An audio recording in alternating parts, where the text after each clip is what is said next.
Dear viewers, today I'm going to discuss about present simple or indefinite tense part 2 সাধারণ বর্তমান কাল সম্পর্কে আজকে আলোচনা করা হবে।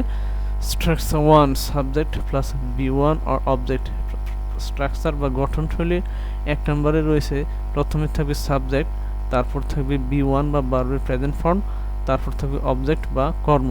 এক্সাম্পল বা উদাহরণ এই নম্বরে রয়েছে I read a news paper, আমি একটি সংবাদপত্র পড়ি।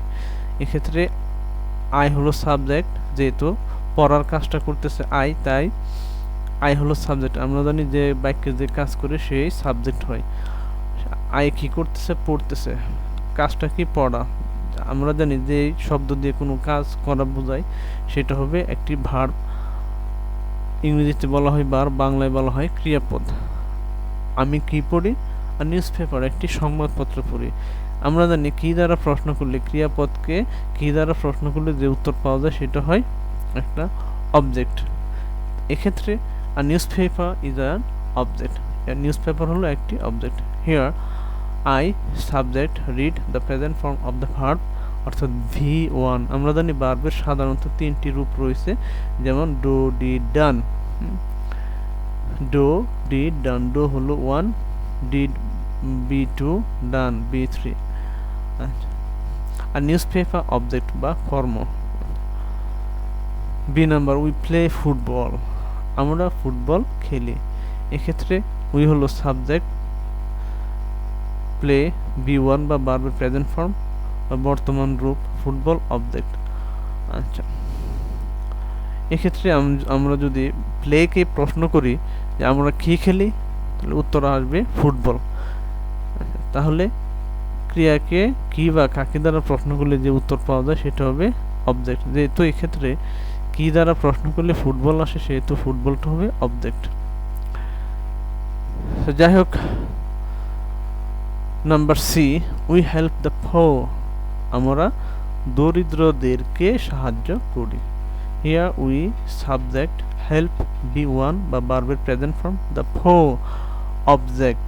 আচ্ছা, note the answer from the verb which comes after making a questions with what or whom is an object. আচ্ছা, ক্রিয়াকে কি বা কাকে দিয়ে প্রশ্ন করলে যে উত্তর পাওয়া যায় তাই অবজেক্ট।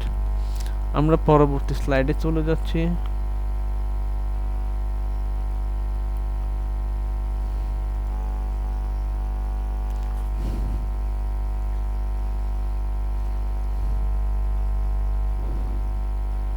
এক্ষেত্রে structure 2 subject plus B1 plus extension, অর্থাৎ উদাহরণে রয়েছে উই লিভ ইন বাংলাদেশ।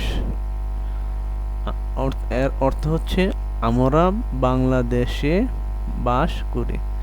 আচ্ছা, here we subject live in B1 বা ভার্বের প্রেজেন্ট ফর্ম, বাংলাদেশ এক্সটেনশন একটা স্থানকে বোঝাচ্ছে। আমরা জানি এক্সটেনশন দিয়ে সাধারণত স্থান বা সময়কে নির্দেশ করে। আচ্ছা, বি নাম্বারে they go to school regularly, they go to school regularly. Here they subject go, verb to school extension place, অর্থাৎ স্কুল এক্সটেনশন দিয়ে একটি প্লেস বা স্থানকে বোঝাচ্ছে। আচ্ছা, রেগুলারলি এটাও একটা এক্সটেনশন। এটা এই এক্সটেনশনটি সময়কে নির্দেশ করতেছে, অর্থাৎ টু স্কুল এটা ছিল adverb of place, and regularly এটা হচ্ছে অ্যাডভার্ব অফ টাইম। আচ্ছা, স্ট্রাকচার 3 গঠনশৈলী 3 বা গঠন পদ্ধতি বা গঠন প্রণালী 3 এ বলা হচ্ছে সাবজেক্ট প্লাস টু বি, ব্র্যাকেটে রয়েছে am, is, are plus complement. Complement is the identity of the subject, অর্থাৎ কমপ্লিমেন্ট হলো সাবজেক্টের পরিচয়। যেমন আই এম এ স্টুডেন্ট, আমি একজন ছাত্র। আমি কে? আমি একজন ছাত্র। আমার পরিচয় দেওয়া হচ্ছে এই শব্দটি দিয়ে।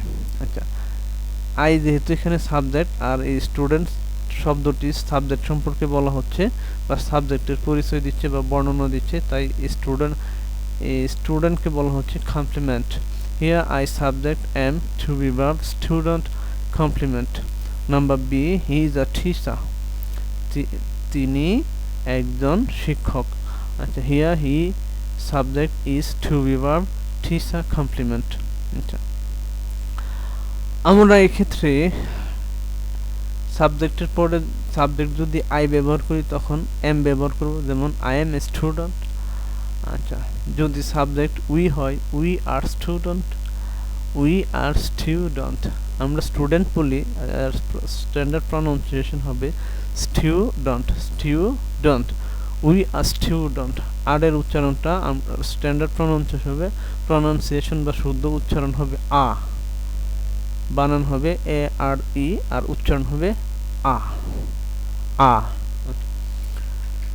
Deer viewers, thank you very much for being with me. আমার সাথে থাকার জন্য আপনাদের সবাইকে ধন্যবাদ জানাচ্ছি আবারও।